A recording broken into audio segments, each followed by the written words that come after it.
بسم اللہ الرحمن الرحیم الحمد للہ نحمده ونصلی علی رسولہ الکریم اما بعد فاعوذ باللہ من الشیطان الرجیم بسم اللہ الرحمن الرحیم۔ یہ نیا سال ہے، پلیز سب میرا بیان سنیں، جن کو اچھا لگے وہ ضرور سنیں، سبسکرائب کریں،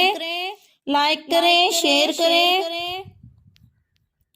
ہم اس نئے سال کو بہت اچھا بنائیں، آپس کی نفرت کو ختم کریں، دھوکے سے بچیں، فراڈ سے بچیں، جھوٹ سے بچیں، ظلم و ستم سے بچیں، چوری ڈاکے سے بچیں، زنا شراب سے بچیں، رشوت سے بچیں، سود و کھوٹ سے بچیں، ماں باپ کی نافرمانی سے بچیں، رشتہ داروں کے ساتھ لڑائی جھگڑوں سے بچیں، آپس کی لڑائیاں ختم کریں، کسی سے بھی ناراض ہیں صلح کریں، اپنے دلوں کو صاف کر لیں، کسی کا بغض ہے صاف کر دیں، کسی نے زیادتی کی ہے معاف کر دیں، ہمارا اللہ بھی ہمیں معاف کرے گا۔ نئے سال کا استقبال تو ہونا چاہیے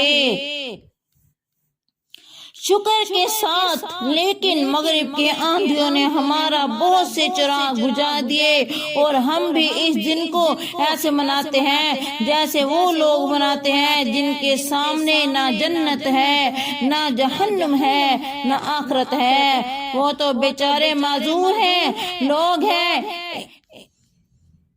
انہیں تو پتہ ہی نہیں، انہیں آخرت کا پتہ نہیں، بس یہی دنیا کو جنت بنانے کے چکر میں ہیں، وہ تو کر رہے ہیں، لیکن ان کی نقل میں ہماری نسل بھی برباد ہو رہی ہے۔ راتوں کو اٹھ اٹھ کر کیا کیا نافرمانیاں کرتے ہیں۔ اپنی نسلوں کو برباد ہونے سے بچا لو، اپنی نسلوں کو برباد ہونے سے بچا لو۔ 31 کی رات نفل پڑھو، اپنے اللہ سے معافی مانگو، سب کے لیے دعا کریں، یا اللہ تیرے محبوب، یا اللہ تیرے محبوب کے صدقے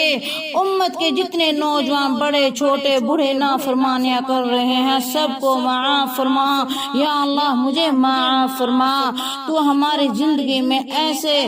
1 سال کم ہو گیا اور ہم سے قبر 1 سال اور قریب ہو گئی، دنیا سے 1 سال اور دور ہو گئی، موت کے 1 سال قریب ہو گئے، زندگی سے 1 سال دور ہو گئے۔ افسوس کہ ہمارے ساتھ والے، ہمارے چاہنے والے قبروں میں چلے گئے، اور اللہ پاک نے ہمیں 1 اور سال دے دیا ہے۔ ہم اس کی قدر کریں، ہم اس سال کے اندر کچھ نیکیاں بھر لیں۔ اللہ پاک نے وقت